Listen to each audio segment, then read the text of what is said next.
IPL தொடரில் 5 முறை சாம்பியனான சிஎஸ்கே அணி தனது முதல் ஆட்டத்தில் 2008ஆம் ஆண்டு சாம்பியனான ராஜஸ்தான் ராயல்ஸ் அணியிடம் 8 விக்கெட்டுகள் வித்தியாசத்தில் தோல்வியடைந்தது. குவாஹாட்டியில் நேற்று நடைபெற்ற இந்த ஆட்டத்தில் டாஸ் வென்ற ராஜஸ்தான் அணியின் கேப்டன் ரியான் பராக் பீல்டிங்கை தேர்வு செய்தார். பேட்டிங்கை தொடங்கிய சிஎஸ்கே அணிக்கு தொடக்கமே அதிர்ச்சியாக இருந்தது. சஞ்சு சாம்சன் 6 ரன்கள் எடுத்த நிலையில் இடதுகை வேகப்பந்து வீச்சாளரான நந்திரே பர்கர் பந்தில் போல்டானார். மற்றொரு தொடக்க வீரரான கேப்டன் ருதுராஜ் கெய்க்வாட் 11 பந்துகளில் 6 ரன்கள் எடுத்த நிலையில் ஜோப்ரா ஆர்ச்சர் பந்தில் போல்டானார். இதையடுத்து களமிறங்கிய ஆயுஷ் மாத்ரே நந்திரே பர்கர் வீசிய பவுன்சர் பந்தை விளாச முயன்றார். ஆனால் பந்து கையுறையில் பட்டு விக்கெட் கீப்பர் த்ருவ் ஜூரேலிடம் கேட்ச் ஆனது. இதையடுத்து இம்பாக்ட் பிளேயர் விதியின் கீழ் களமிறங்கிய சர்ஃபராஸ் கான் மட்டையை சுழற்றினார். நந்திரே பர்கர் வீசிய ஓவரில் மிட் விக்கெட் திசையில் பவுண்டரியையும் பேக்வர்ட் ஸ்கொயர் லெக் திசையில் சிக்ஸரையும் அடித்து அசத்தினார். மறுமுனையில் நிதானமாக விளையாடிய மேத்யூ ஷார்ட் 7 பந்துகளில் 2 ரன்கள் எடுத்த நிலையில் சந்தீப் சர்மா வீசிய பந்தை மிட்விக்கெட் திசையில் நின்ற ஜெய்ஸ்வாலிடம் எளிதாக பிடிகொடுத்து நடையை கட்டினார். பவர் பிளேவில் சிஎஸ்கே 41 ரன்கள் சேர்த்தது. 7வது ஓவரை வீசிய ரவீந்திர ஜடேஜா 2 விக்கெட்டுகளை வீழ்த்தி சிஎஸ்கேவின் நெருக்கடியை அதிகரித்தார். சர்ஃபராஸ் கான் 12 பந்துகளில் 1 சிக்ஸர் 2 பவுண்டரிகளுடன் 17 ரன்கள் எடுத்த நிலையில் ஜடேஜா பந்தை ஸ்வீப் ஷாட் விளையாட முயன்று எல்பிடபிள்யூ ஆனார். இதையடுத்து களமிறங்கிய சிவம் தூகே 3வது பந்தை சிக்ஸருக்கு பறக்கவிட்ட நிலையில் கடைசி பந்தை விளாச முயன்றபோது லாங் ஆஃப் திசையில் ரவி பிஷ்னோயிடம் கேட்ச் ஆனது. சிவம் தூபே 4 பந்துகளில் 6 ரன்கள் சேர்த்தார். சீராக ரன்கள் சேர்த்து வந்த கார்த்திக் சர்மா 15 பந்துகளில் 1 சிக்ஸருடன் 18 ரன்கள் எடுத்த நிலையில் பிரிஜேஷ் சர்மா பந்தில் எல்பிடபிள்யூ ஆனார். ஐபிஎல் தொடரில் பிரிஜேஷ் சர்மாவுக்கு இது முதல் விக்கெட்டாக அமைந்தது.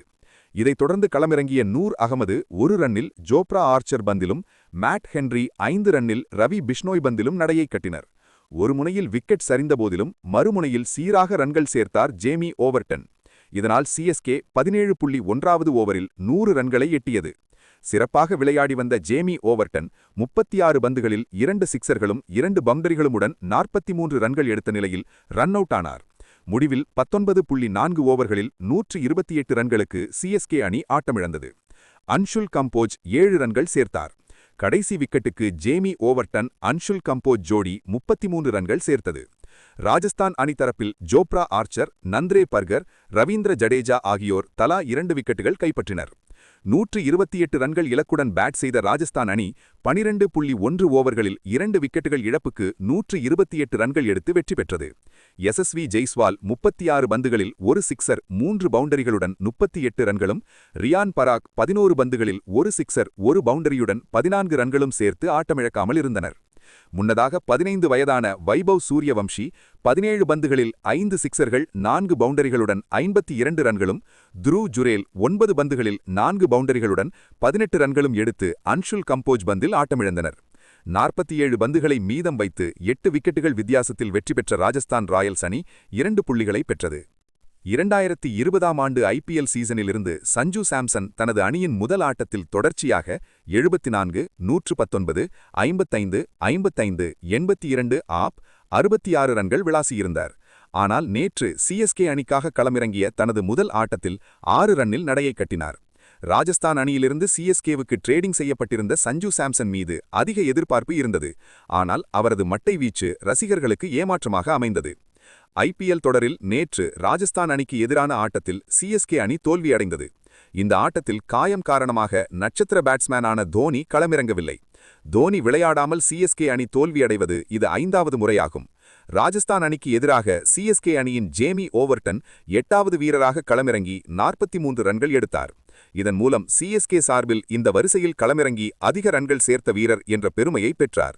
இதற்கு முன்னர் 2023இல் டெல்லி கேபிட்டல்ஸ் அணிக்கு எதிராக தோனி சேர்த்த 37 ரன்களே அதிகபட்சமாக இருந்தது. ராஜஸ்தான் அணிக்கு எதிராக நேற்று நடைபெற்ற ஆட்டத்தில் சிஎஸ்கே அணி 127 ரன்களுக்கு ஆட்டமிழந்தது. ராஜஸ்தான் அணிக்கு எதிராக சிஎஸ்கே அணி முதலில் பேட் செய்து குறைந்த ரன்களை சேர்ப்பது இது 3வது முனையாகும்.